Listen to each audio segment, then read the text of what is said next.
Hi, good morning, everybody. Welcome to our mental health and behavioral health webinar session. Today, we're going to talk about elevating mental health and wellness. So, on behalf of TEA, we're really glad that you took the time out today to join us. So, for today's session, you're going to learn about what Hope Squads are and how they can elevate mental health and wellness within our school community. So, we've got a great program for you today. So while you will hear from our presenters from both nationally and across the state, our hope is that you can take something away from this session and use it within your own school community. I'm really excited today because we do have students here that are going to be talking about their experience with Hope Squad. So today's session is going to be recorded. And the recording and the supporting resources for the webinar will be posted on our website at schoolmentalhealthtx.org/webinars. And I know that'll be put in the chat for that. All right, a little housekeeping things that we need to do today before we jump into the content. I want to remind you at the end of the webinar, we're going to have a post survey. All right, so we're going to ask you to complete the post survey because part of our mental health work at TEA is funded by Project Aware. So Project Aware is through the Federal Substance Use and Mental Health Services Administration, or SAMHSA. And our grant requires a brief post survey for our training sessions with our stakeholders. So we do appreciate your support in completing this post survey. All right, so some webinar instructions here.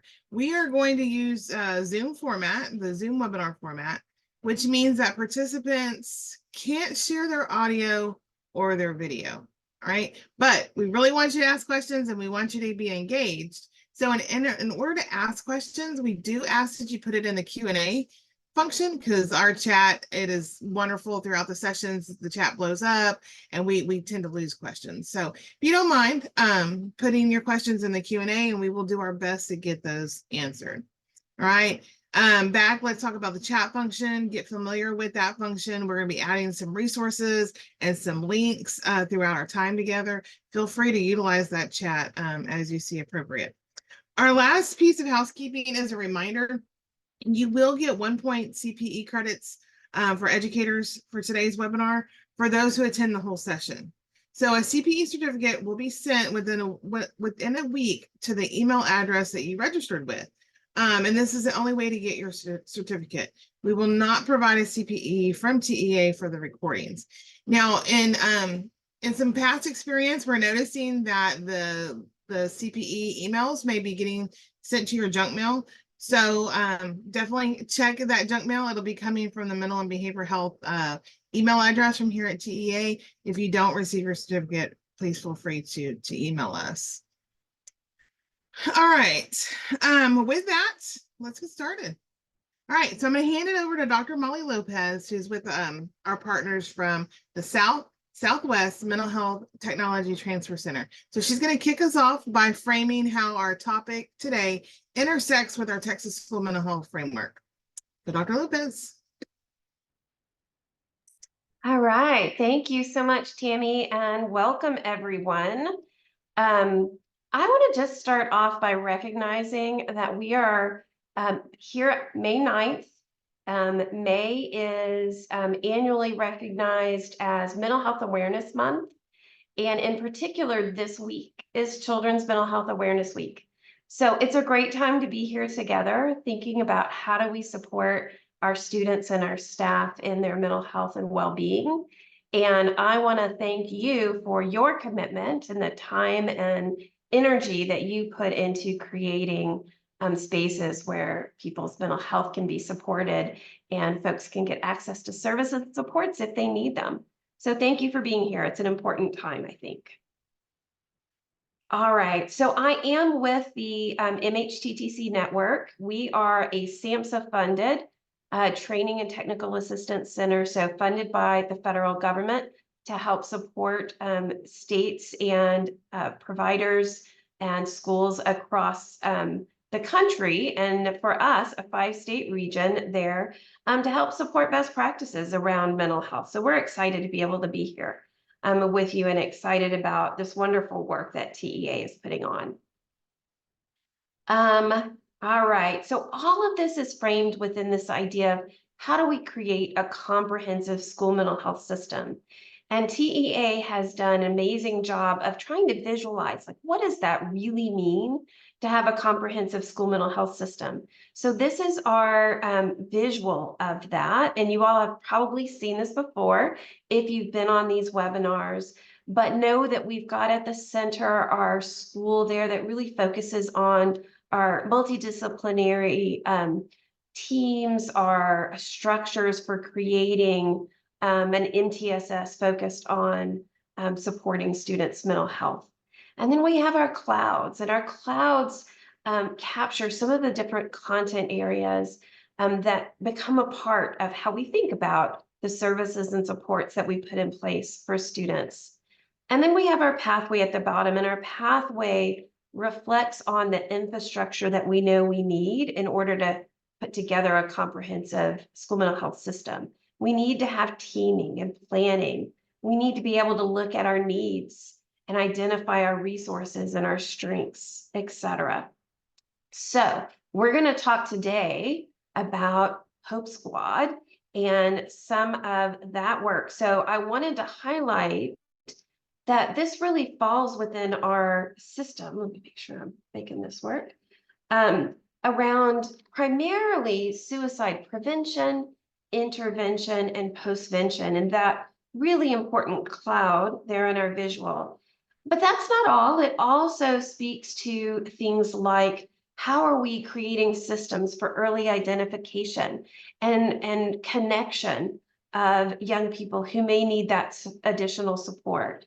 And how are we developing mental health promotion and prevention activities to support our students?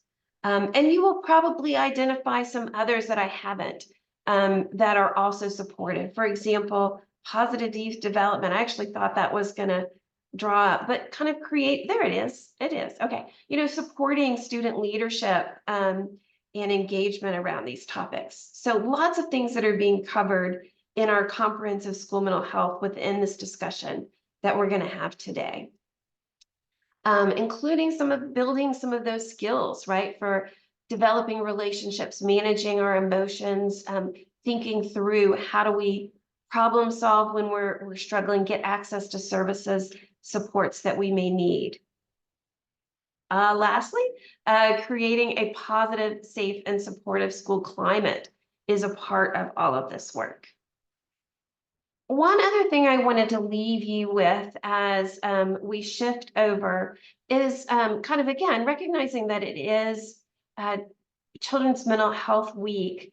I wanted to bring some of the artwork that students have shared when asked to create art around what mental health means to them. And this is a middle school student who was one of the winners in 2022.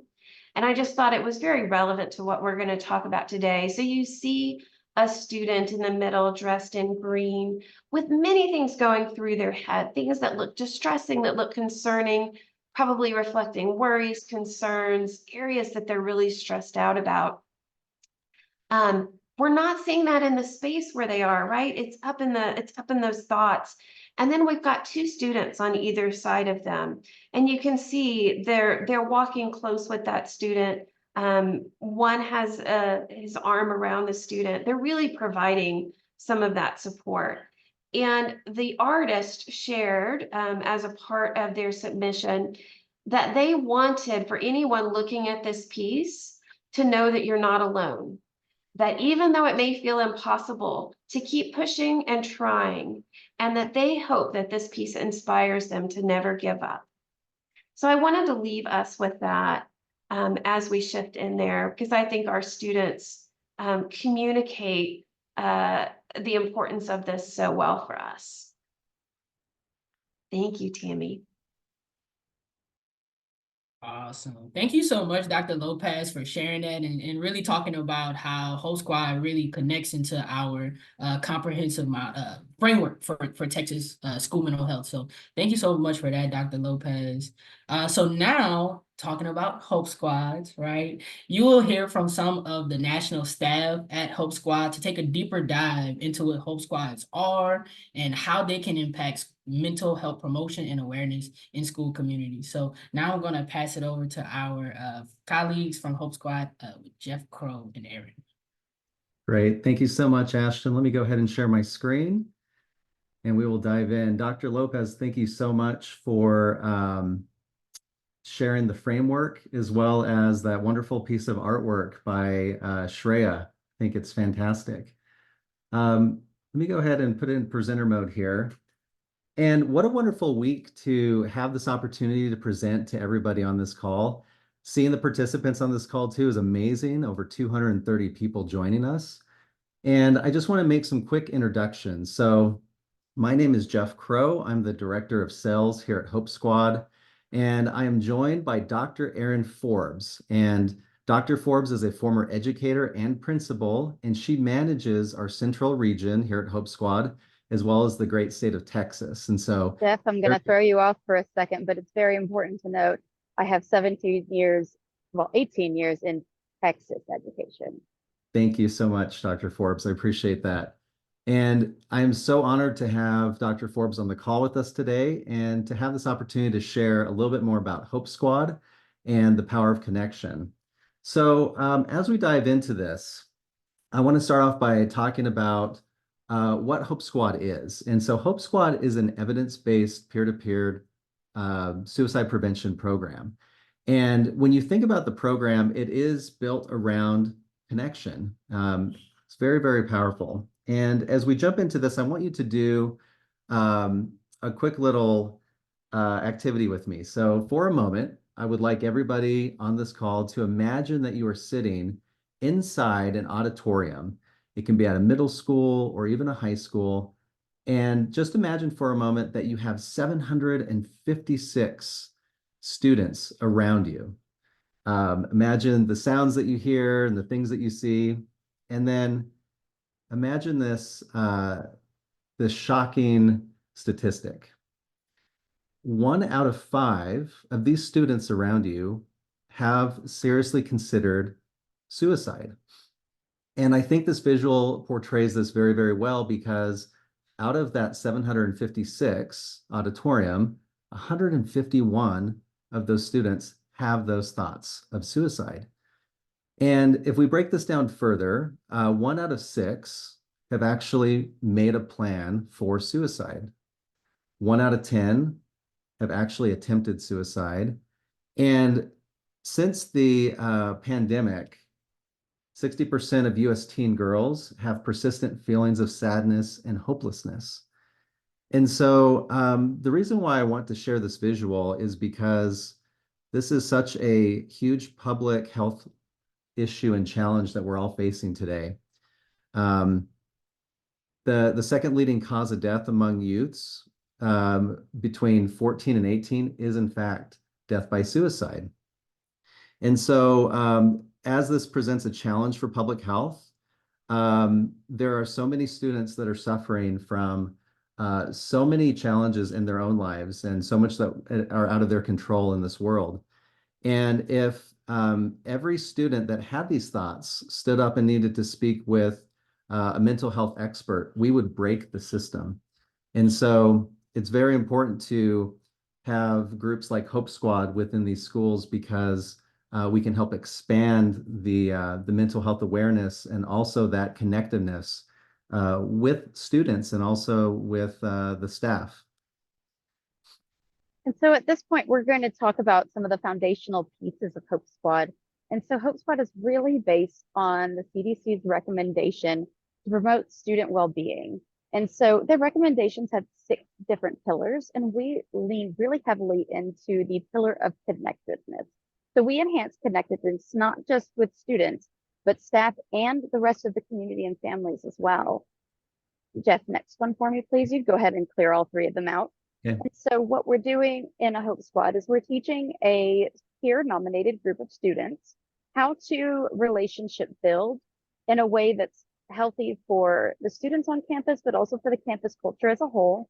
And by doing that, they're also trained to identify when a peer might need help and how to get that peer to help. Go ahead, Jeff. So I'm going to live here on this slide for just a minute so I can answer that big question of, okay, I love that we're doing suicide prevention, and those peer-to-peer connections are huge, but what does it look like?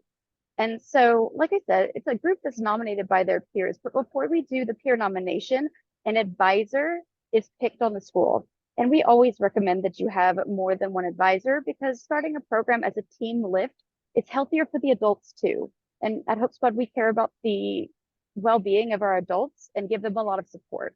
And so we would want to, but I just onboarded a school that picked 8 advisors. So the name of the game in Hope Squad is flexible implementation, and every school in Texas will do this a little bit differently. And so you can decide how many people to have supporting and running your nomination process. And so the advisors are picked and they go through comprehensive training with Hope Squad. On the secondary level, one person also gets trained in QPR, which is our gatekeeper training, suicide gatekeeper training.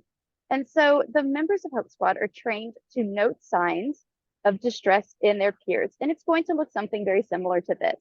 I noticed that my friend Jeff is being quiet in class when usually he's the person who's always shooting his hands up.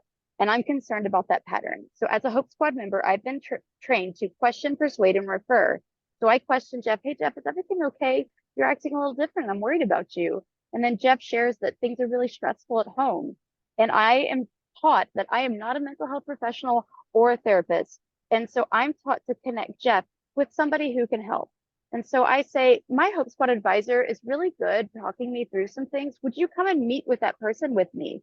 And if the student says yes, then they do the warm handoff to the Hope Squad advisor or whoever on your campus is the appropriate person for a student who's in crisis to go to.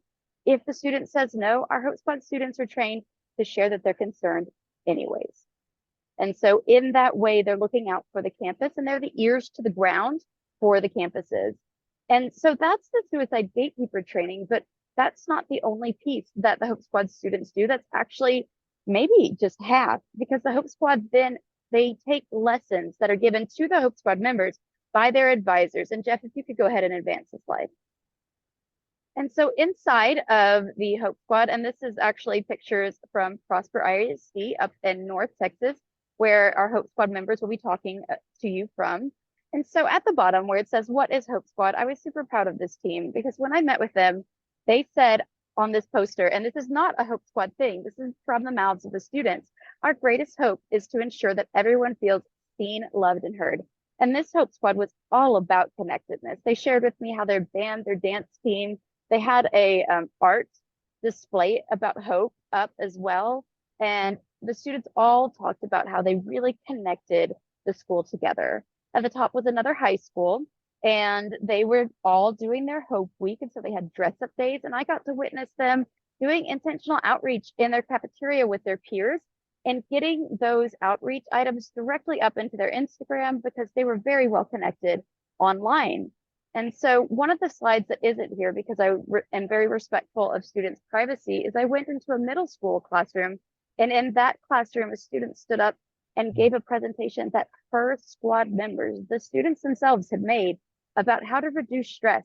And in one of the moments that she said, hugging somebody for 15 seconds boosts your serotonin. I'm like, look at you, teenager. I love you. And your talk about cortisol and serotonin and dopamine. And so the students are learning, but then they're sharing out to their community. And so Hope Squad also has a program for elementary, and our Hope Squad students in elementary start around age 10 and up. Usually in Texas, that's around 4th grade. And so 4th and 5th grade students are trained, but not in the suicide gatekeeper part. We'll talk about topics, but these kids are trained to notice when a student might be uncomfortable or lonely and be a friend and a leader. Next slide for me, please, Jeff. And so it's really important also to talk about what Hope Squad is not. So Hope Squad is not diagnostic. Students are not asked or trained to diagnose anybody. And actually we go the absolute opposite direction. We train them to use empathy and connect them to someone who might be able to help. And that's it.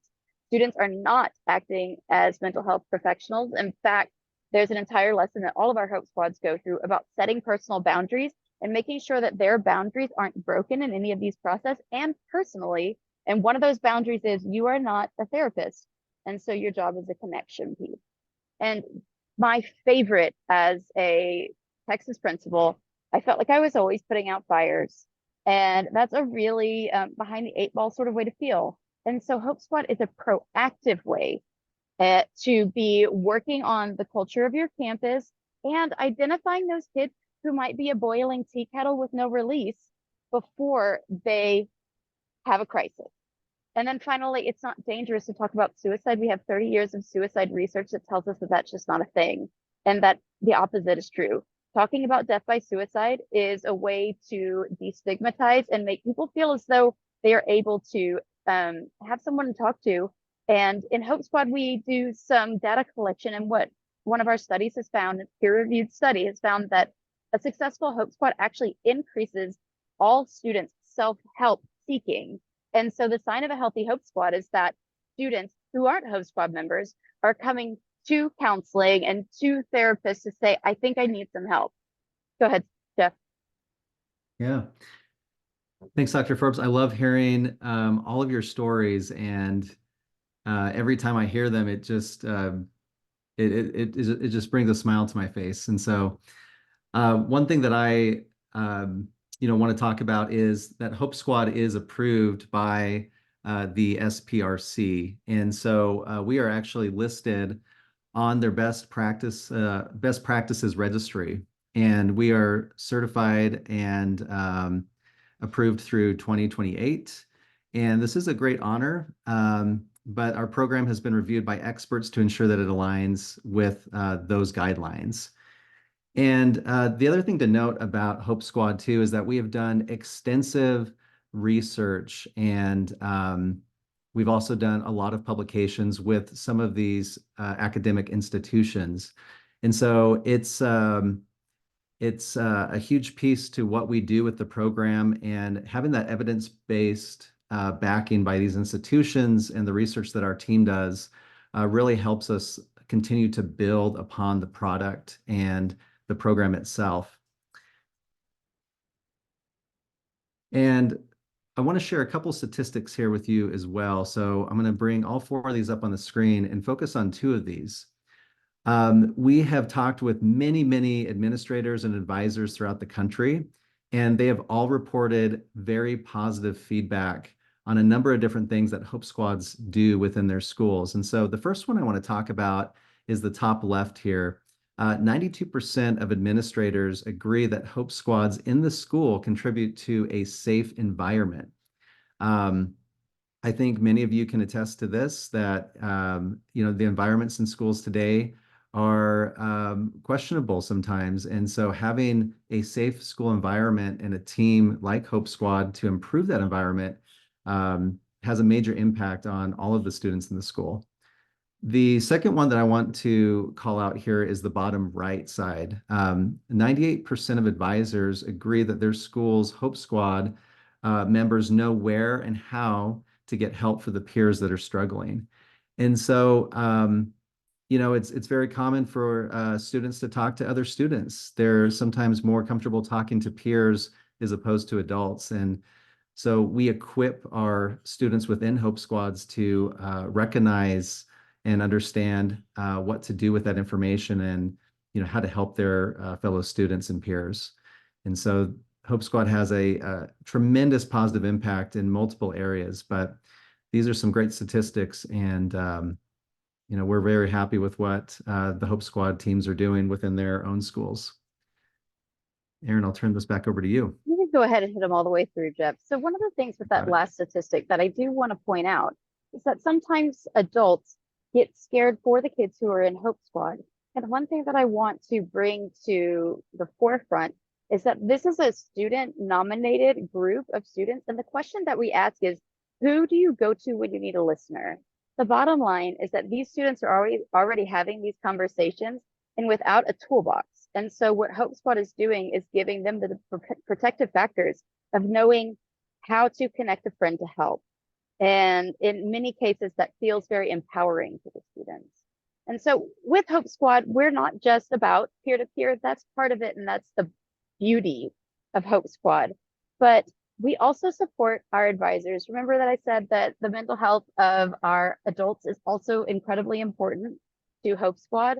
And I speak as a former principal in that the support and resources that we give to our teachers are top notch and difficult to find in other places. And so our team of advisors, we have about 4,000 and growing schools in the United States, and Texas is right on the top of number of Hope Squads.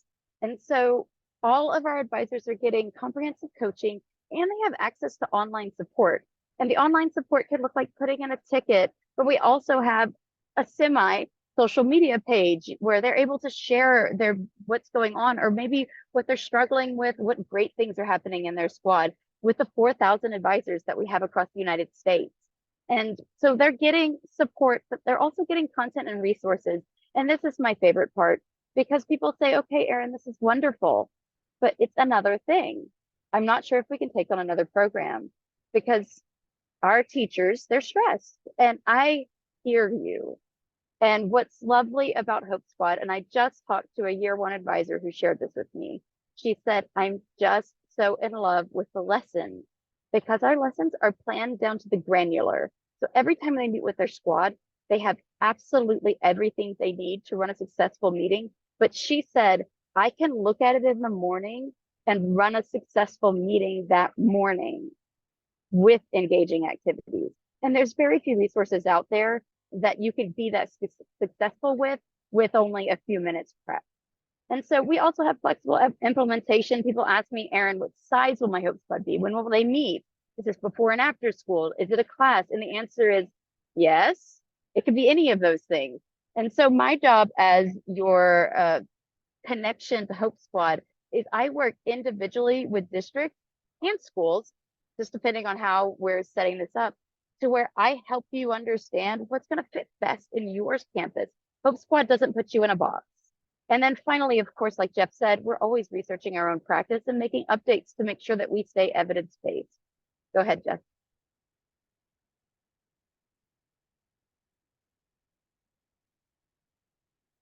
And so people ask, okay, great, but what are the lessons about? And so elementary Hope Squads, and you saw that tree that was on my picture of photos. That was an elementary squad. And though they're not specifically taught to suicide gatekeep, because that's not appropriate for that age level, they're taught who might need our help and what to do. They're taught about bullying and standing up for what is right. They're taught about helping a friend. And this is my favorite, because I'm a mom of a 7 and 11-year-old, safe and unsafe secret. And so it's all the different foundations that we need to prepare them to be those helpers and connectors that they need to be in order to help mental wellness across the campus. But then they also are getting hope and inclusivity and resilience and self-care. And our elementary lessons have ways that the students can put it into action.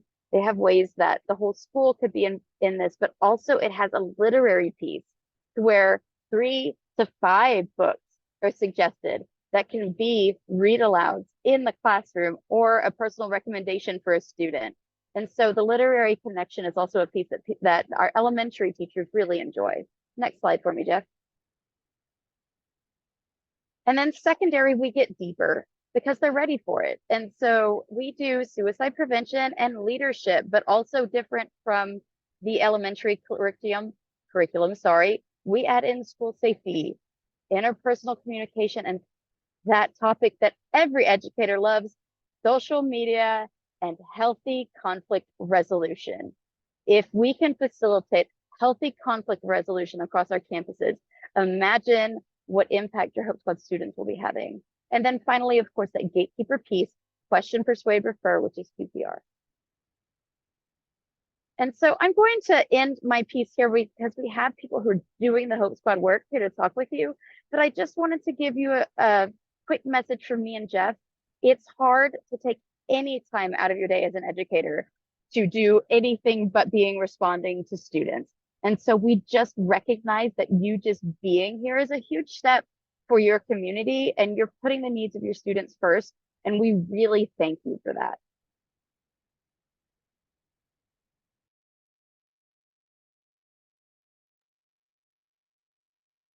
Great. Thank you so much, Jeff and Dr. Forbes, for that presentation about Hope Squads.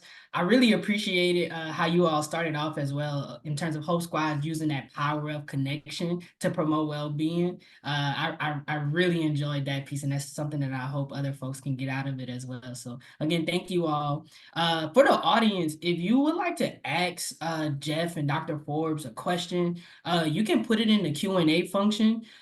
We will have a panel discussion towards the end of our time today, and you all will have a chance to pose those questions to them using that Q&A function. So now we'll head over to our next presenter before our panel discussion. I'm going to introduce our presenters from the Jordan Elizabeth Harris Foundation to share a little bit about how their foundation has supported Hope Squads across the state of Texas. And with this presentation, we really hope you'll learn about the impact of Hope Squad in Texas, and also gain some insight about how Hope Squad can be started and sustained in a school community. So now I'm gonna pass it over to Matt and David.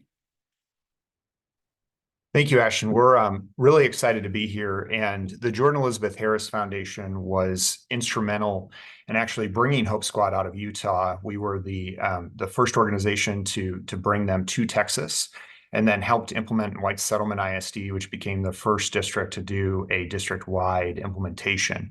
And so we have a lot of experience kind of going through this, and we'll talk to you just a little bit today about what that implementation looks like, and then what support we think we can continue to help provide, and things to think about if you happen to be in an area where you don't have a foundation that's implementing Hope Squads nearby, so that you can be kind of adequately prepared for the workload that comes into place with all of this.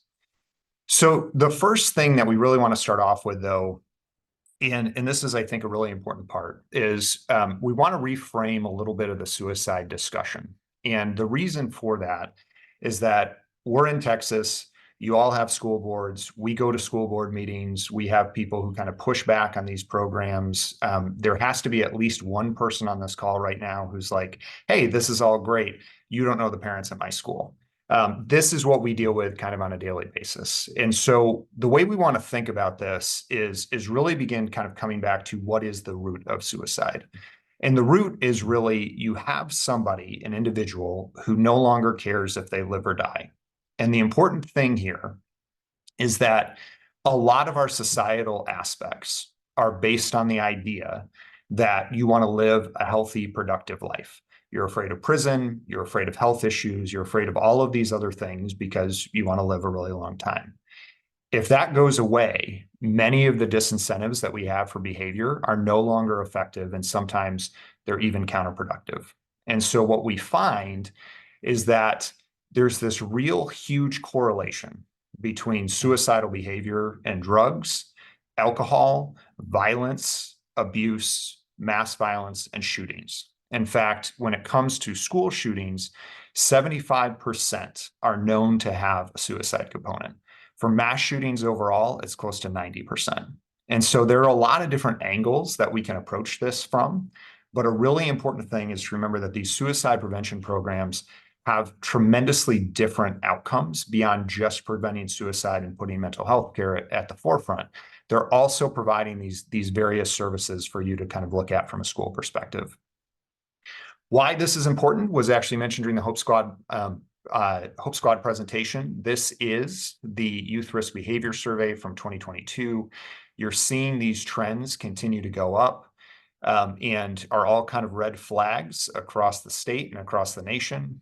This feeling of persistence and sadness and hopelessness, as you can see, has continued to go up. It is somewhat undercounted because females are seeing this at almost a 60% rate. And so we have these issues which are going on. These are things that we need to address within the schools. And we think that the Hope Squad program is one of those ways that you can do this, not just because it's addressing those persistent feelings of suicide, which can come into place, but because it's changing the culture and making people think about things in a much different way. So what we would say to all of you is the true purpose of Hope Squad is really culture change. We think that it really does kind of four things on the ground. One, it makes sure that all members of the school are aware of the services and supports that are offered. That's really critical, in the sense being what we find when we'll come into schools oftentimes and help implement is that people don't even know that you have these types of services. Or the second part is that they are not comfortable taking advantage of them for whatever reason. So the second part is it creates a level of trust that allows students, parents, and other adults to use those services and supports. It creates avenues to seek outside support, and then it can address issues at earlier stages. And I think that the issues at earlier stages thing is a very important aspect and probably the most critical part of this program, because what we're trying to do is help you stop the seventh grader who's feeling a little sad from becoming the freshman who's starting to feel depressed, from becoming the junior who's feeling morose, from becoming the senior who's then thinking about suicide. And a lot of times these precipitating events are things that can be dealt with at the classroom level. But if they're not, then they become things that have to get elevated to the counselor or create other issues. What we're trying to do is to make sure that counselors are focusing on counselor things, and that the culture of your school is not the whole idea of a teacher saying, well, this child crying is not my issue. That's really a counselor thing. 9 times out of 10, it's actually probably something that can be dealt with within the classroom. Maybe they missed breakfast. Maybe they're having a bad breakup. Maybe they're just having a bad day and they need someone to say, you know what, I have bad days too, and I understand. In terms of kind of putting a point on that, when we talk about this culture change, one of the biggest elements that again comes up from schools is, we have these kids as counselors. That was addressed by the Hope Squad people. Here are the actual numbers. So this is across the 120 schools that we serve in North Texas, which covers about 108,000 kids. When you go through and actually see the referrals that come in on a year-to-year basis, what you'll see is that the student referrals from Hope Squad members are actually one of the lowest numbers that are going to come in. The actual students coming and saying, here is another student who I think has a problem, remains really low across the system. What happens is that these student self-referrals, they start to go up. The students who are now saying there is a method and a place for me to go to tell people what's going on.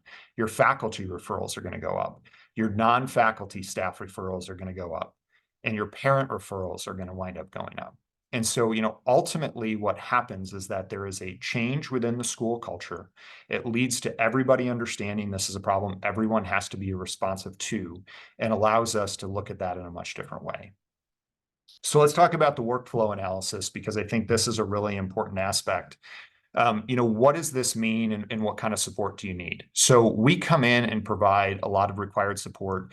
The informational meetings that you have with stakeholders, this is a really big piece, because ultimately, again, we know that you have parents who are concerned. We can provide wraparound services that ultimately allow them to understand what the program is and not what it is, and sometimes also what it is not. What we find is that there's a lot of parents who have reactions to what they believe a suicide prevention program is going to be, as opposed to actually dealing with what it is. We help with the QPR training, we help with faculty meetings, with parent meetings, with member meetings, so that, ultimately we can help you make sure that you're doing what other schools are doing based on the implementation and practice support. We can help provide training. That's also something that you can get from the national level directly from Hope Squad. But sometimes, especially if you have a group of schools that are trying to implement this together, it can be helpful to know what the other people are doing and be in the same room together. And, when it really comes down to it, we think that new schools are going to have an active time when it comes to like the actual meetings and everything else, which is going to be about 15 to 20 hours. The actual advisor themselves is going to be spending more time than that, about double. But it is a program that can be implemented within about a 40-hour of active time approach over the course of a semester.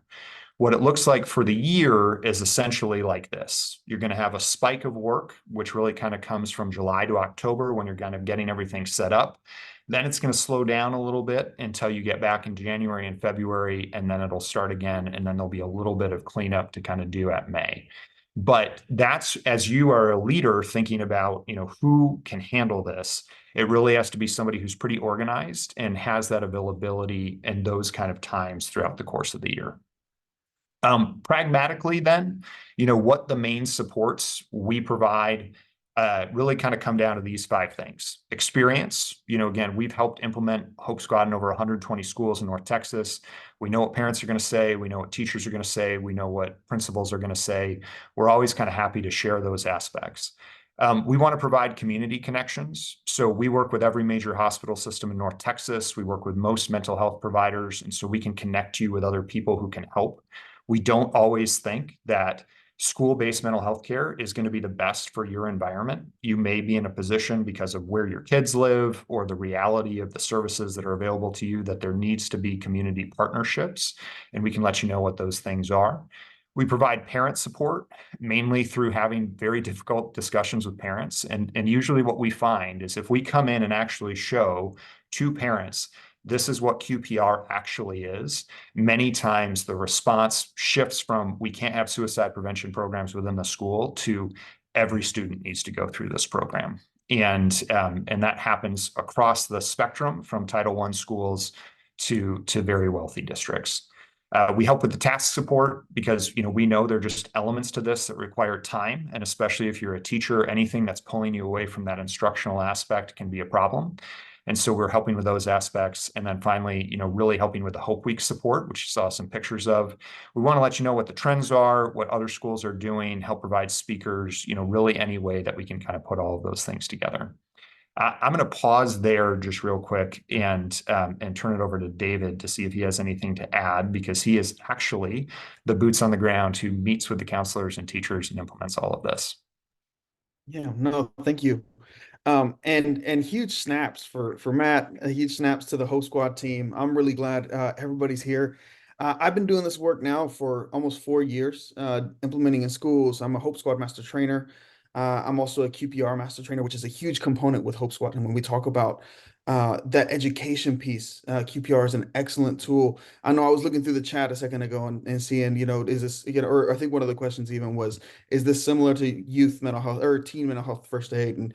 And really, I find that in some ways this is a little bit easier to implement than some other programs.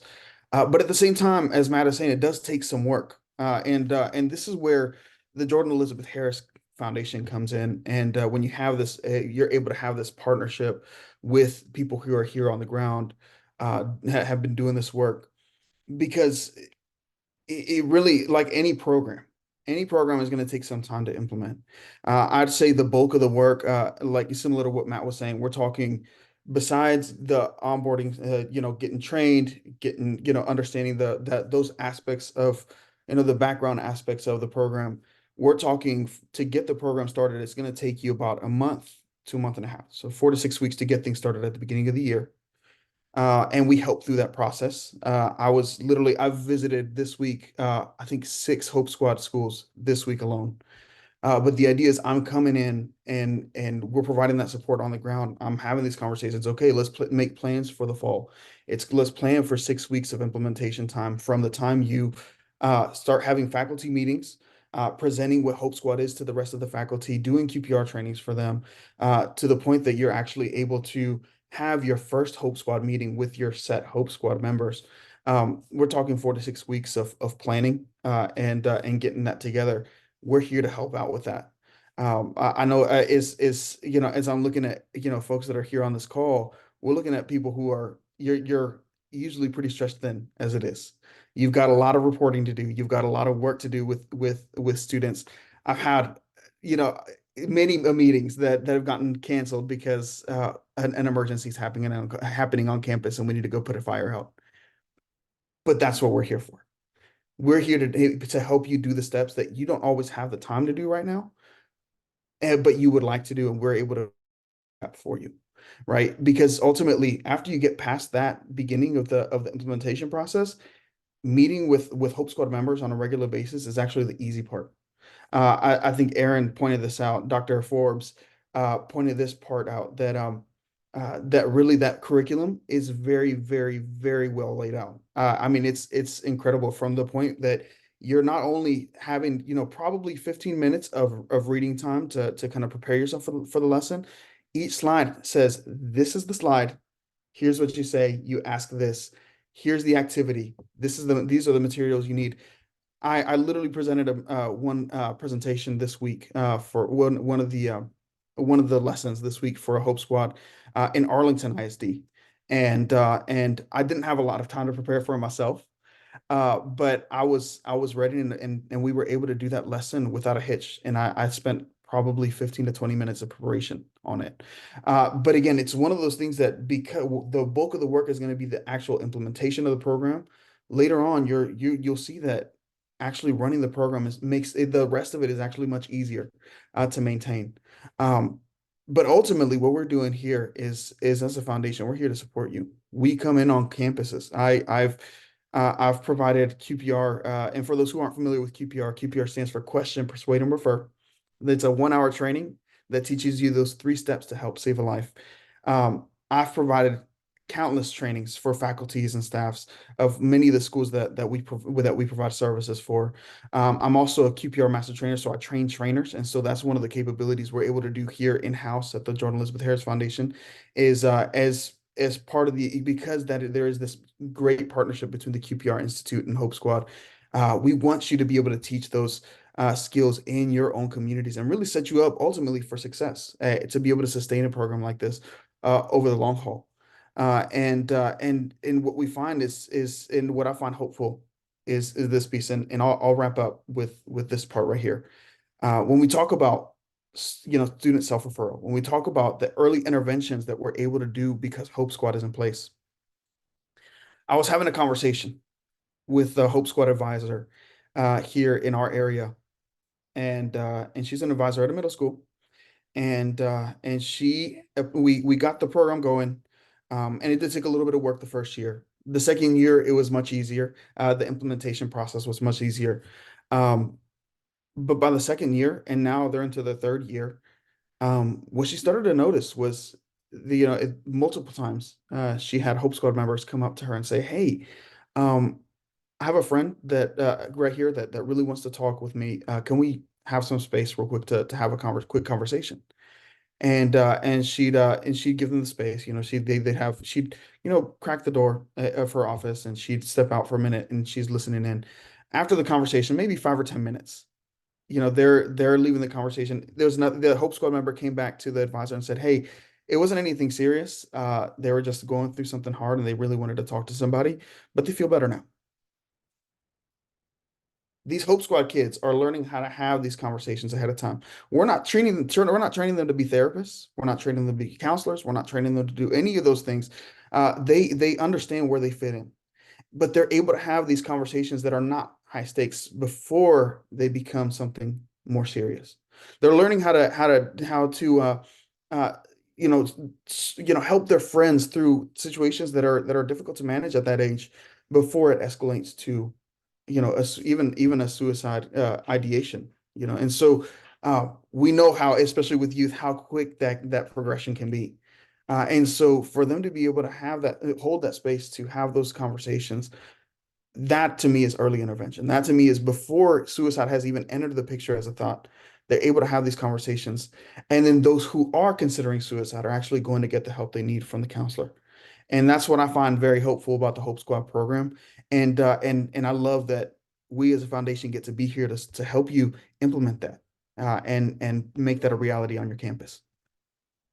I'm going to answer Christopher's question real quick. So, in terms of the district level administration piece, we've worked with a number of districts and implemented across many of them. What we find to be the most effective aspect is if you are a district level administrator, instead of pushing this out from the central office, start with 2 to 3 schools with principals who are interested in being first movers as the pilot, and then move out to the district area and allow them to basically sell it to their fellow principals. When you put that ultimately together, then we see much better response rates over time. And when we did this with Fort Worth ISD, for example, we started with 4 to 6 schools and wound up seeing about an additional 8 the following year who were willing to kind of step up, largely having seen it from their friends. Yeah. And to add on to that, one amazing example is Mansfield ISD. That's just for those who aren't familiar, just south of Fort Worth. Mansfield ISD started by implementing from the district level. They implemented in their middle schools. They started the first year with the middle schools, saw that there was, that desire to start from the high school level. So they ended up implementing in the high school level after that, and then their intermediate school. So now they've got the program through their whole district. But exactly the idea of piloting, let's pilot with this. It could even be in just a couple schools. It could even be just this set of schools, the middle schools. And it really depends too on the size of your district. But that's where we've seen success is doing one level at a time.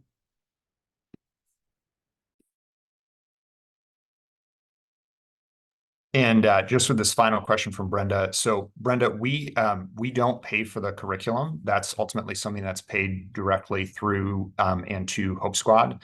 But the ancillary costs that often come with that, we will step up and help with those aspects, from implementation to various supplies and other things. And we work with that on kind of a district by district basis, depending on where the donor base is and where your foundations are and other parts that may come from that.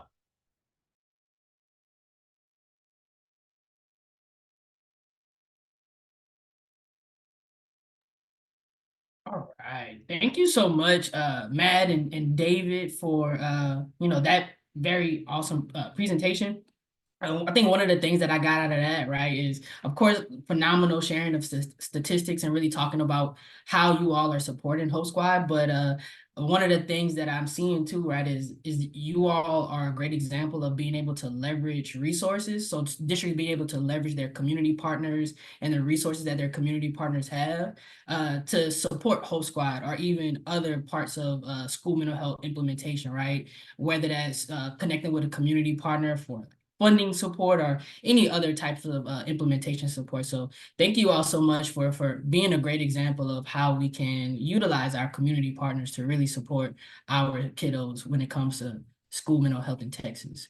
So now we are going to move on to our panel discussion. I see a lot of folks doing a great job with asking questions in the chat. I also see there are a few questions around pricing and costs and all of that good stuff as well. So we will definitely make sure we ask our Hope Squad friends about that as we get into this panel discussion. But I do want to continue to encourage you. If you have a question for any of our panelists, please add that to the Q&A function, and we will get to them as we can towards the end of our panel discussion today. So before we get into the actual questions, we do have a few Hope Squad folks here that didn't get a chance to present, and I want to make sure they have an opportunity to introduce themselves. So I'm going to actually start off with our Hope Squad student members. And I think we talk about teammates, right? We're kind of playing around with that question right there, or that title. But I'm going to hand it over to Eva and Manvi to start off to just introduce yourselves to the audience. Hi, I'm Eva Mullet. I'm a senior at Rock Hill High School, and this is my fourth year, this is my fourth year being in the Hope Squad program, and I'm a national council member starting from this year.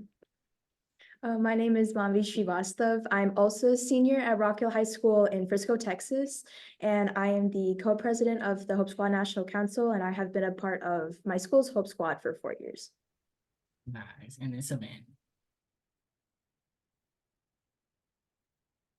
Hi everyone, my name's Savannah Yeager. I'm from Prosper, Texas. I go to Prosper High School and I have been on my school's Hope Squad for 3 years now. Awesome. And then Sarah, I'm gonna kick it over to you to introduce yourself.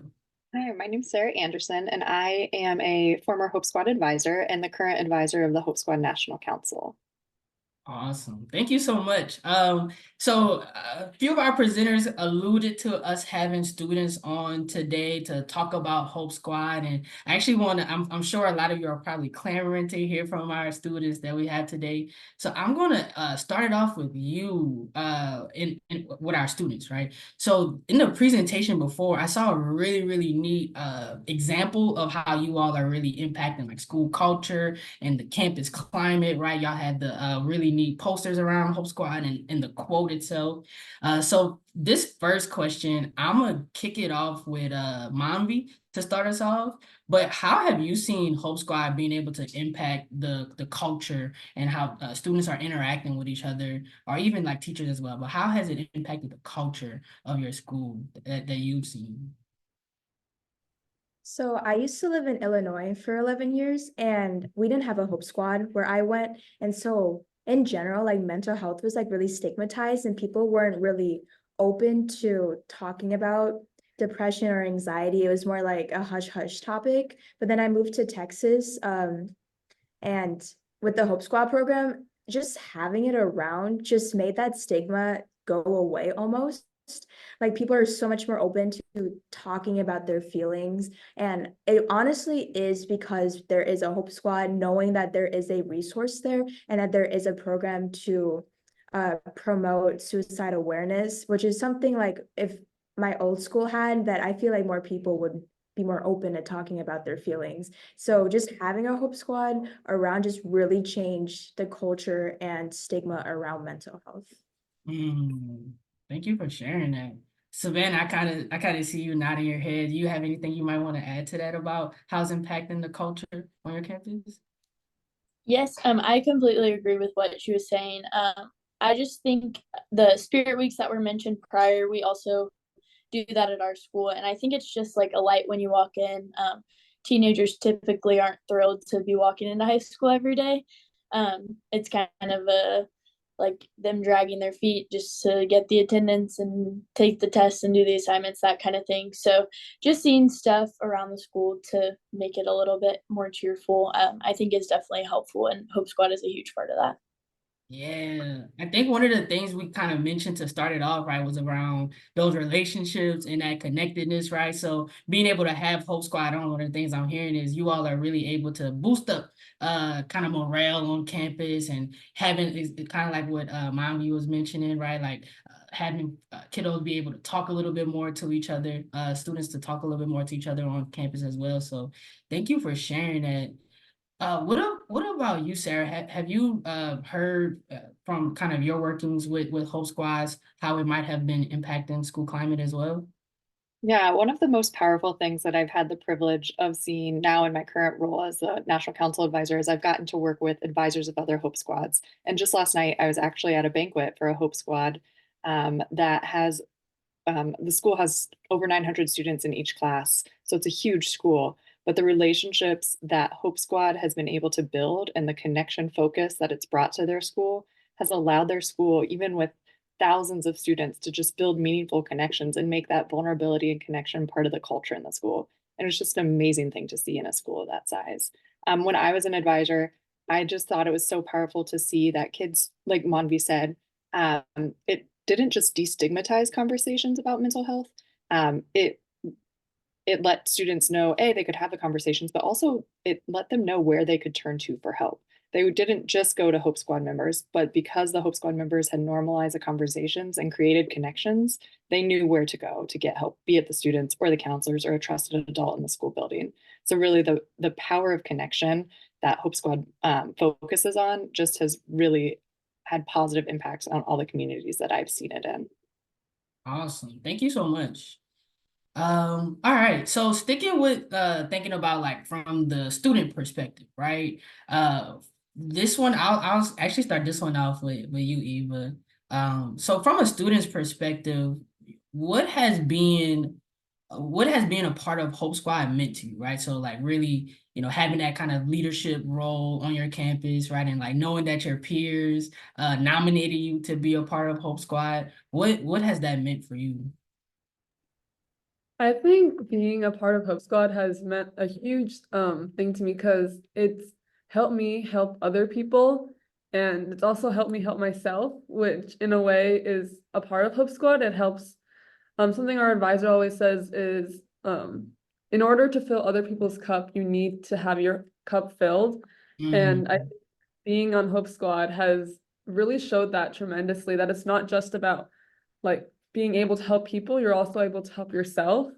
And being shown as a leader in my school is just seeing the impact that we make is just so huge. You never think about it because and it's hard to see sometimes because a lot of things that Hope Squad does is very behind the scenes. It's not put on a stage or showcased as much, but seeing that impact in the way people talk to each other, the way people talk to you, the way people talk about mental health it's just so big, and it's just brought such a huge impact on my life. And Hope Squad means so much to me because of that, like the little impacts and the little things that we notice, that we see throughout the school. Yeah. Right. And Manvi, you are the president of your Hope Squad, right? What has that meant for you being a part of Hope Squad as well? Honestly, like the title hasn't like changed the way that I've like gone about promoting the idea of Hope Squad. I'm just really glad that I got the opportunity to be one of the co-presidents, because I do really care about this program, and I've seen the impacts it has on students, and not only the students but the culture of a school. So yeah, sorry, I don't the title, I don't really do much with that, but it's also just my way of showing that I really care about the program. Right. Thank you for sharing it. And Savannah, I'm gonna round it out with you, my friend. Yes. So I'm gonna bounce off kind of what Eva was saying. I really just feel like it's kind of allowed me to take a step back and look at the world in other people's eyes. Oftentimes you get caught up in your own life with the busy things and stresses and all the things that come with high school. But just the curriculum and what we've learned in Hope Squad has allowed me to put myself in other people's shoes and really think about, like, before you say anything to anyone, they could be going through anything at that moment, and you don't know, you could completely change their day around and save a life from smiling at someone, or do the opposite if you take that in more of a negative light. So yes, it's completely changed. Being in Hope Squad has changed my view just on how to be a teenager in this world.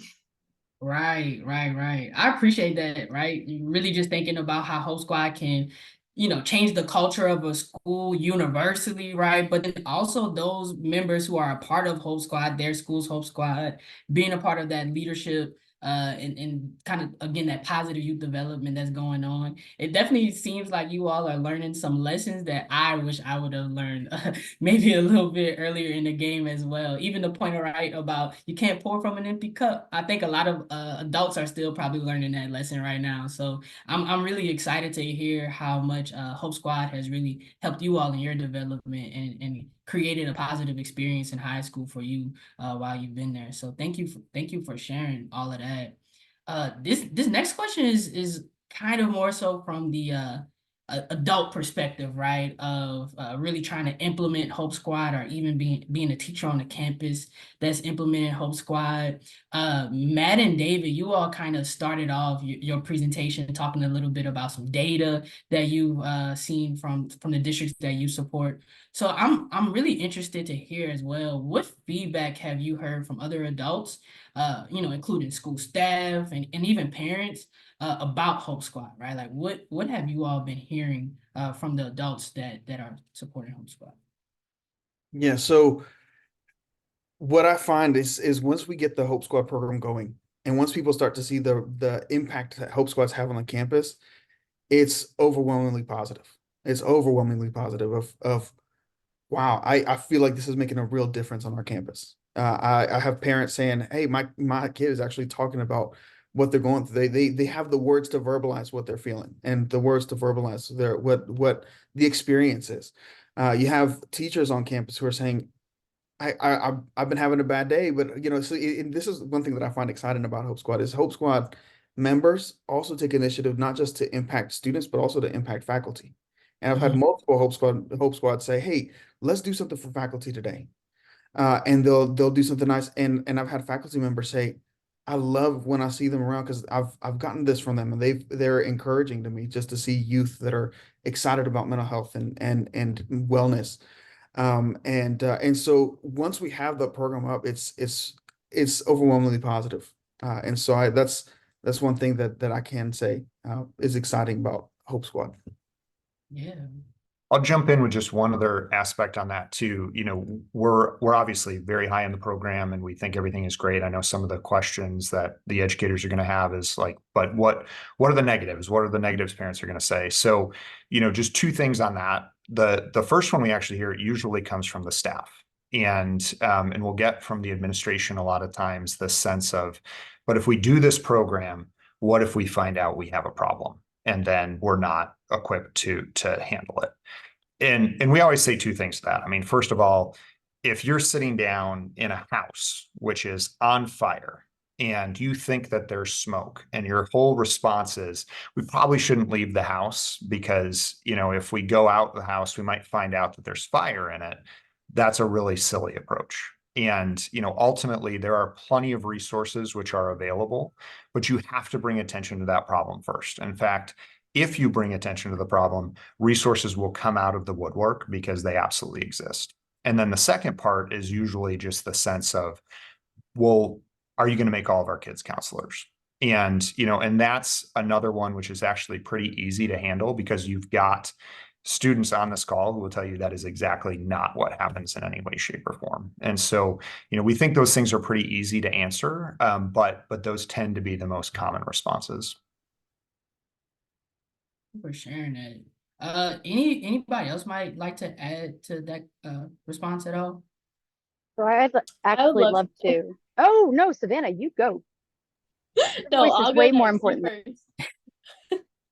No, mine was real quick. I was just gonna say, oftentimes when adults are asking me about it, not necessarily teachers in the school because they know what Hope Squad is, now, but adults and parents of friends, maybe not even in this district, they're like, oh, well, what is Hope Squad? I've never heard of it. And after explaining what it is, they're like, well, that's amazing. I mean, we never had that growing up. So I think a lot of it is the adults of that generation are grateful that high schools and even elementary schools down to that level is implementing programs like this that are helping around the nation.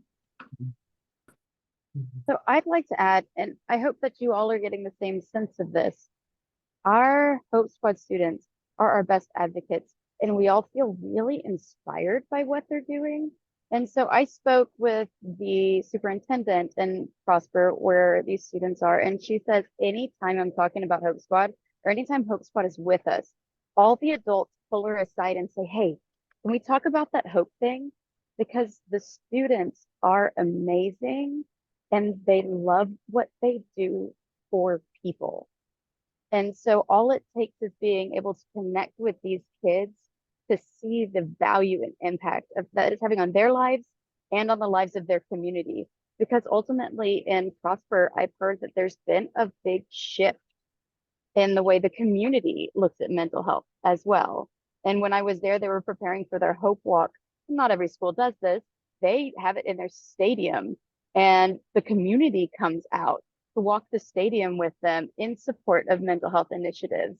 And so when adults have the kickback that our friends at Jordan Elizabeth Harris are saying, just seeing it at work often makes people feel much more assured. Like anything, right? Like being able to show those positive outcomes, the impact, and really thinking about how we communicate that to other folks, right, is really important. So thank you for sharing that. And I'm actually going to stick with our Hope Squad friend folks and with Aaron and Jeff and Sarah. So we have a few questions in the chat that are all around like costs, right? And in some of the research that we've done around Hope Squad, I think one of the things we learned is that when it comes to cost, really, and even like work time effort is really like that startup phase that's really the most intensive. So I'm gonna start with you all, right, and kind of framing it around really learning about some of the barriers and challenges to kind of think of on the front end. So especially around cost, right? How does that look, and also what are some other barriers and challenges that might pop up as you're thinking about Hope Squad and implementing it and all of that good stuff? Okay, so it's going to sound a little gatekeepy, and that's not my intention. But Hope Squad is a low budgetable cost. But what I don't want to do is go through all the pieces of what you get, and it gets really complicated. And ultimately, my job for Texas is that I want to meet with different schools and say, this is the package you need, and this is why. And so I can tell you that we have no weird upchargy situation. We're not charging by student head or teachers on campus. Like every single year, it is a flat budgetable cost, and it's in a couple thousand. So it's not in a place where some people feel like they have just money floating around. And that's also my part, because Hope Squad is always looking for community partners. And then we help our people who are reaching out say, okay, these are the ideas that I have for community partners. Who would you like to reach out to? Do you want to connect me with them? And I'll talk to them about Hope Squad too. And so please don't let cost feel like a barrier, because oftentimes we have partners that can help. And so there's a few too many pieces floating around to sit and talk about money right now. But in my perspective as a principal, it was very budgetable. And you can use title funds, you can use outside resources. We have Project Aware that's coming in. We have the Stronger Connections grant that's out there. We can make this help. I can help you with this. So just don't feel like that's a barrier. And as far as other barriers that go, sometimes we just have mental health resistors. They don't feel like it's a thing. They're like, walk it off, like, or on the other end, they're feeling like kids aren't ready for this, oh, we're going to protect them. And as a parent, I really do understand that. But putting our head in the sand is not going to get rid of the fact that kids are talking to each other about this on your campus, in your communities right now, and they are not equipped to handle it in a way that gets that person to help. And what we don't want is unsafe secrets. And so Hope Squad really cracked open that issue. Thank you for sharing that. Yeah, go ahead, David. I'd love to jump in. As I've worked with multiple districts from district level to, principal level down all the way to the advisor level, implemented. I mean, like Matt said at the beginning, we've implemented over 120 schools, managed the implementation process. I think the way I think about it too, the other part in terms of challenges is pre-implementation. There's going to be some challenges in terms of getting everybody on board, getting everybody to say, we're here for it, we want to do it. It really does take that buy-in from every level. But it's possible, and we've seen it done across multiple schools, and really we're seeing, I mean, even across the nation. But once we have, it does take that buy-in. Some of the big concerns are, I mean, here in Texas, we do have some budgetary concerns just because of the nature of where we've been at over here in the state, and in trying to navigate some budgets. And but what we found is, and I really appreciate Dr. Forbes mentioning, it is budgetable. Like if the school says, we're gonna invest in this and we're going to get behind this, we're gonna do it. Like we can do it, and we've seen it done, right? Again, it's something that we've been able to see. But that's one concern that hasn't been as huge, really, as sometimes trying to navigate sometimes, depending on where you're at, the political situations of, especially as it relates to elementaries. What does this look like on elementary campuses? But the truth is, and I mean, I appreciate the Hope Squad team mentioning this in more detail, is when we're talking about elementary campuses, we're not doing an intensive intervention training with kids, by no means. But we are training us, how do I recognize if my friend's having a bad day? How, resiliency, self-care, and boundaries. To the point where I've had conversations with fifth graders and sixth graders saying, I really want to put up better boundaries with my friends sometimes, because I felt like they've overstepped their bounds in some ways. And I'm barely aware of that. I'm working on that myself, right? But those are the two, I'd say, pre-implementation are probably the two biggest challenges I've seen. And as an organization, we've also been able to navigate that with different districts on how do we have conversations, how do we even get the ground ready for, let's try to do something Hope Squad related. We've been able to be a part of that. But then the second part, in terms of the actual implementation process, the biggest concern I've gotten from schools has been trying to make the time to make this happen. That kind of upfront implementation process. But again, it's something that it does take some upfront work. You have organizations like ours that say, we want to back you up in that work and we want to support you in that. So it's possible, but we do see that those are kind of when I think about the barriers that we have, that's probably the biggest barrier more than anything in terms of implementation, and getting things started. Thank you for sharing that. I'd Yeah. like to gently and respectfully push back a little bit on the idea of buy-in, because we have decades of research that go into the change process. And they all say that, you know, first we wait for buy-in and then we do this, and then ultimately the change process doesn't work. And so there are researchers out there that are now suggesting that the concept of everybody buying in is actually the flaw in the change process. We just need to ask people to give a good faith effort. Like, we know research says that this is good. We also know that research says that more harm is being done than putting in a peer-based group. And so I need my campus to give a good faith effort. And oftentimes that's the piece that gets you through the change process. And I know that our foundation partners, they are just trying to get people to give that good faith effort. And so just don't get stuck up on this idea of buy-in and that you need full buy-in, because it's straight up a myth. The students can carry the program even without full buy-in. And there are plenty of times where you'll have pockets of naysayers, and then eventually it's the positivity that just drowned it out. So okay. Yeah, go ahead, Sarah. Well, I was just going to say, as an advisor, I just wanted to speak to some of those post-implementation challenges. What I found the most challenging was scheduling. The beauty of Hope Squad is its flexible implementation, but that means that there's not a one-size-fits-all approach. And it can be a class during the school day, which is amazing. But then you run into the trickiness of getting every kid that was nominated scheduled to work in that time that you get that class. It can also function as a group that meets during an advisory period or a homeroom or after school or before school. But again, the trickiest thing for me as an advisor was capturing the attention of everyone at the same time, because a lot of our Hope Squad members are also involved in band or choir or drill team or sports. And finding the time to get everyone together was really one of the biggest challenges once you have an active Hope Squad. But there were ways around that. Sometimes we would have to have different opportunities to capture people during the day, but then also a post-school meeting or different things like that. But we found ways to work around it. But that was a big challenge as an advisor. And then the students might be able to speak to this a little more than I, but something we often talk about with the students is that a challenge that the squad members sometimes face is that sometimes squads are misunderstood upon their initial launch.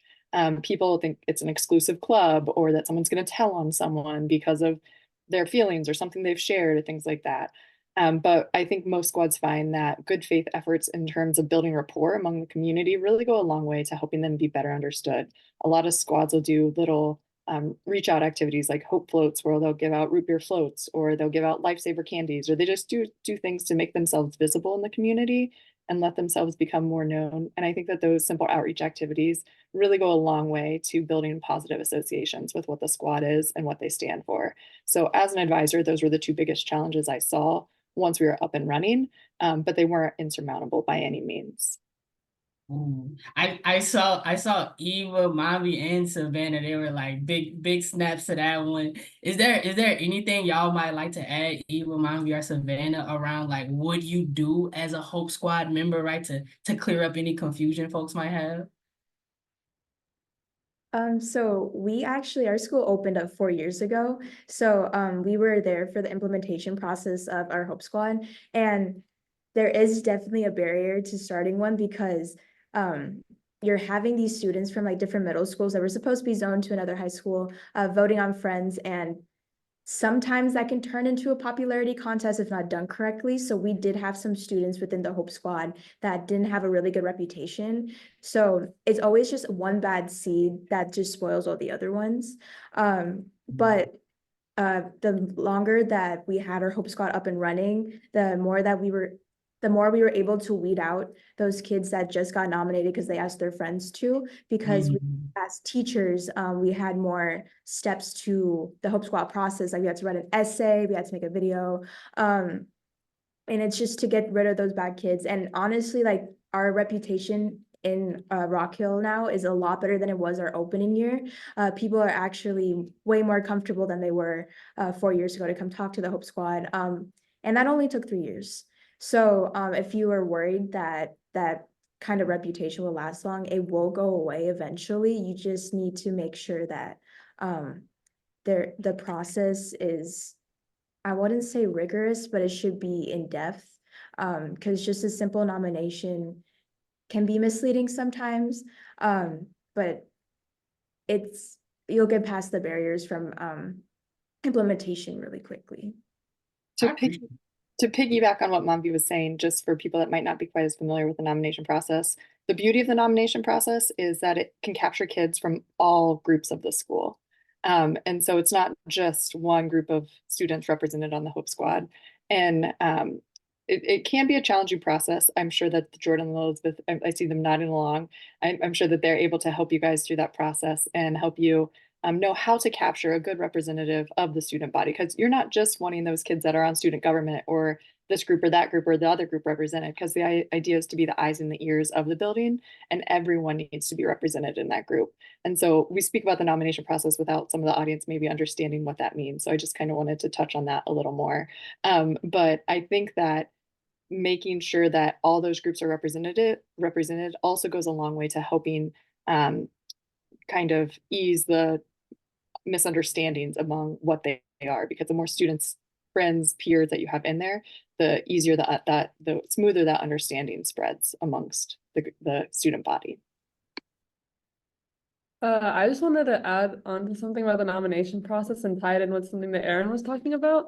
How sometimes people think that Hope Squad puts more burden and more stress on a student, and sometimes that might be like the parents concerned about that. That might be like the students themselves. But when the nomination form goes out, the student body is nominates people that they already go and talk to, that already are like their therapist friend in their friend group. So when that student is put into Hope Squad, they are given the tools that they can use to continue being that listening friend, to continue being like the friend that listens in their friend groups. And so instead of adding more stress, I would say it takes away stress, because before Hope Squad, maybe that friend wasn't fully sure on how to respond or how to listen or etc. So Hope Squad, instead of adding more stress, it really takes away that stress, because the nomination form, I think the beauty of the nomination form is also that these students are already people that are listening,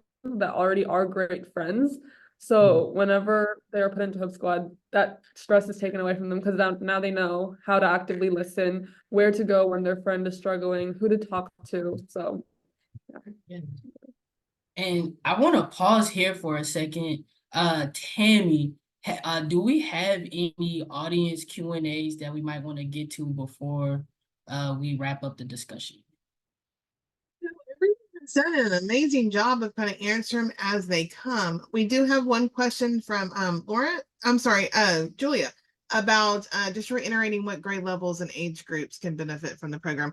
I know that was talked about before, but anyway, just reiterate that. Our Hope Squads can service K through 12. But on the elementary level, we take students around the age of 10 to be squad members, and their outreach efforts cover the entire elementary school. So we take the upper and older students who are mature and ready to make these connections. We take them and we train them, but they have a significant impact all the way down to pre-K.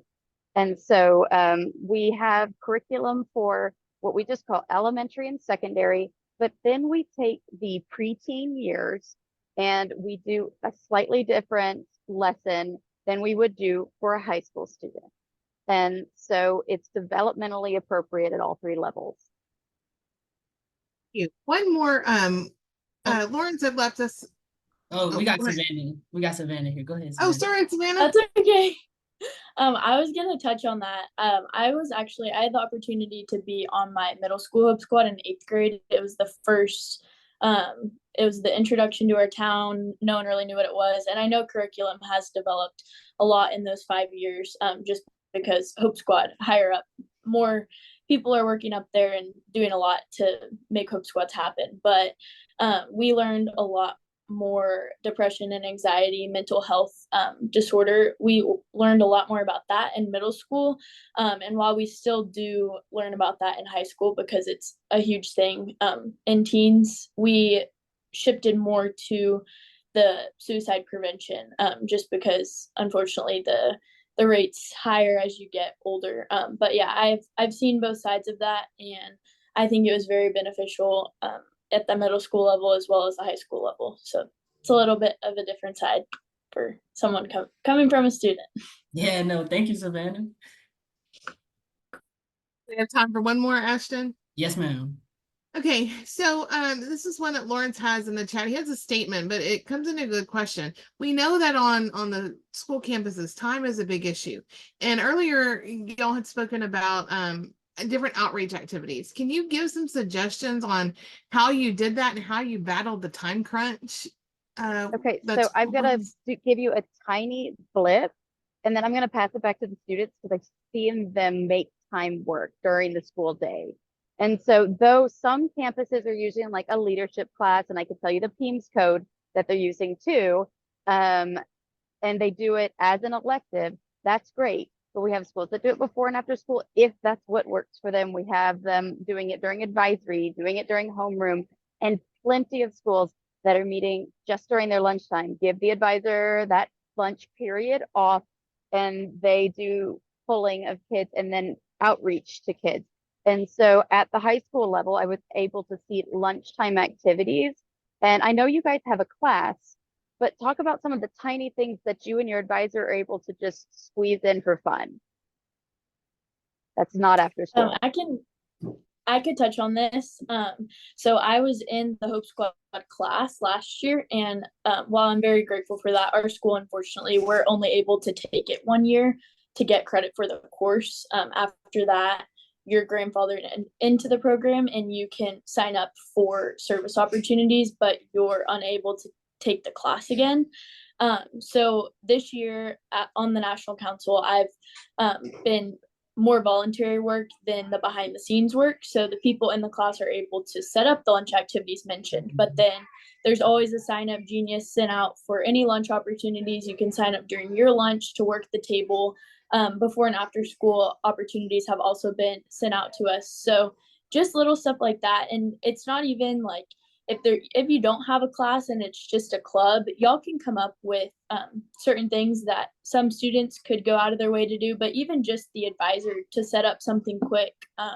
We do one lunch event that we have done for many years because it's a big hit. It's called Shred Your Stress. So all you need is a shredder, an outlet, and paper and some markers, and students are able to come up and write down what's stressing them out and put it through a shredder. So that's a way to get rid of the stress. So stuff like that, come up with simple activities that don't require a ton of setup is very beneficial. Really neat. I like to piggyback off that. So thankfully our school, you can take Hope Squad for as many years as you want as a class. There are people that we tried making it meetings during our study hall.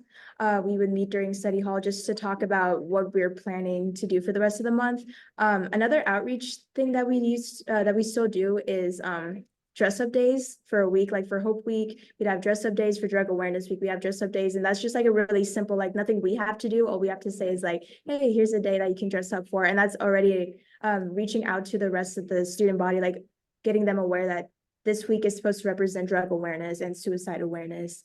That's one. And we also do lunch activities. We came up with, during Hope Week, during lunch, we'd have like a backdrop and someone would come up, write what they're grateful for. Like why you matter. The prompt was why you matter. So you would write on the whiteboard, like, and people have done like, I matter because I'm an older sister, or I matter because I'm a good friend. And then we take a picture of them, and then we have like a website, and it's just everyone's picture of saying why they matter, and that was on for the entirety of Hope Squad during each lunch period. We also have before after school things like holding the door open for people and passing out things. And so it doesn't really need to be during the school day, because our Hope Walk that we do every year is an entire day event. And it is a big hit every single year. So you can like block out days to have one singular event, or you can keep it consistent before or after school just to find time. Sorry. Yeah. We also have that we recently started this like 2 years ago, we have little QR codes that are put around across the school, and if you scan it, it brings you to a Google form, and we call it Ask Hope Squad. So people scan the QR code and like ask questions about mental health. They ask questions about like, hey, like what can I do if my friend is struggling like this, etc. And we have their name so we can have their email. So our advisor looks through those questions and then he tries to pick someone from Hope Squad who is like the same grade level involved in the same things as the person who asked the question, and he connects us with them. So we're able to answer that question, we're able to build a connection, and then we're able to reach out to like more of the student body that we might not necessarily know yet or might not know much about Hope Squad. So I think that's a great idea. We've had really good questions, we've had really good answers to questions, and we had really good connections that are built through this forum. So that's something that Hope Squad does too. Wow, y'all are doing such a great job. I think I can speak for all of us in saying we wish we could talk to you for the rest of the day about the great things that y'all are doing. But we really appreciate all of our panelists and our presenters today. I know we have our post survey in the chat and it's already 12:30. So if anybody's able to hang on with us as we kind of conclude for today, please do so. But if you aren't, just make sure you do our post survey before you wrap up the day today. But with that being said, I am going to hand it over to Jerlene to kind of close us out for today. And once again, much love and appreciation to all of our panelists and presenters today. Yes, thank you so much. Before you log off for today's session, we ask that you complete our post survey for this session. Your response to this brief 3-minute post-training survey will be anonymous, and your current survey will be linked with earlier or later surveys through a code that only you know. You can access the survey through the link in the chat or by scanning the QR code on the screen. With that post-training survey link, please make sure you enter Hope Squad in the box that asks for the name of the training. And my apologies for the initial drop in the chat that had family for the word, but it is Hope Squad. So make sure you type in Hope Squad in the box. As a reminder, the recording and accompanying resources from this session will be posted on the School Mental Health website. Additionally, you can subscribe to the TEA Mental and Behavioral Health newsletter by using the link in the chat and selecting the Mental and Behavioral Health tab. You can also select other TEA topics that interest you. We will continue to provide you all with information and future dates of webinar sessions in the newsletter.